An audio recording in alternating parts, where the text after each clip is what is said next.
A sad day in McLennan County, and we begin tonight with tragic news out of McGregor from earlier today. 5 people were killed outside their homes just a few blocks away from the city's high school and West 8th and Monroe Street. According to police, they responded to shots fired in the neighborhood early this morning. When they arrived, they were fired at by the suspect. Police then returned fire. No official word on if that person, the shooter, was hit.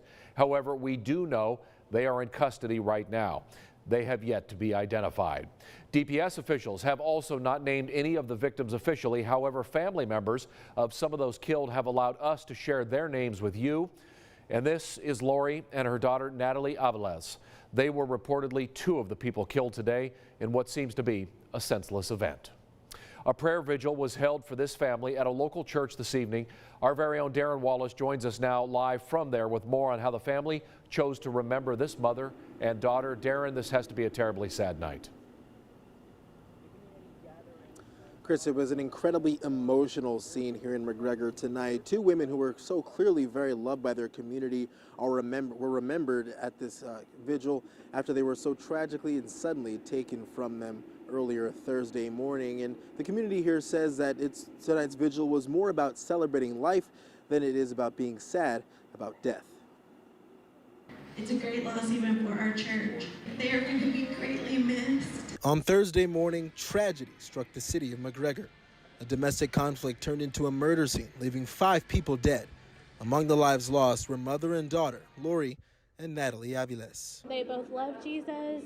They love to serve God and do what they could for the church. Friends and family came together Thursday night at the Bethlehem Christian Church to remember the 2 pillars in the community, 2 leaders in the church who were clearly very loved.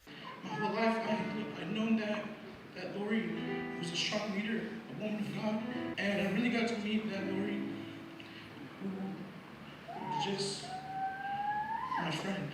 We're just going to miss them very much. The Aviles family lost Lori's husband Mike 2 years ago to colon cancer. Now Lori's 2 sons, additionally mourning the loss of their mother and sister, will lean on the community for support. Just the support that they've already been giving them is going to be helpful. There's so many people that they are very close with, not even including our family, just friends themselves that they have these strong bonds with. That itself is going to show that they're not alone, and they're just going to have all the support. As all of McGregor tries to make sense of this senseless tragedy. I just ask that if you do or can, just keep them in prayer. We believe in the power of prayer, and we know it's not going to bring them back or anything, but it can heal the boys and their families, and again, just get them through this tough time.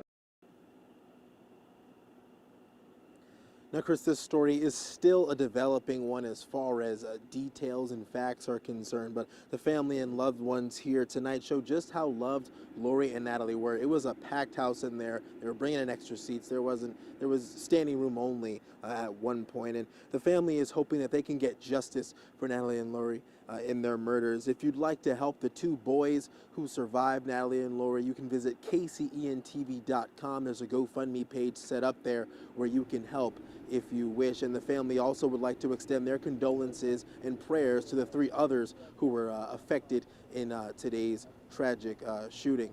Live in McGregor, I'm Darren Wallace. Chris? Yeah, Darren, we're going to learn much more about that other family as well, but you just have to wonder how much more this family has to go through. Incredible. Thank you for recapping that for us tonight.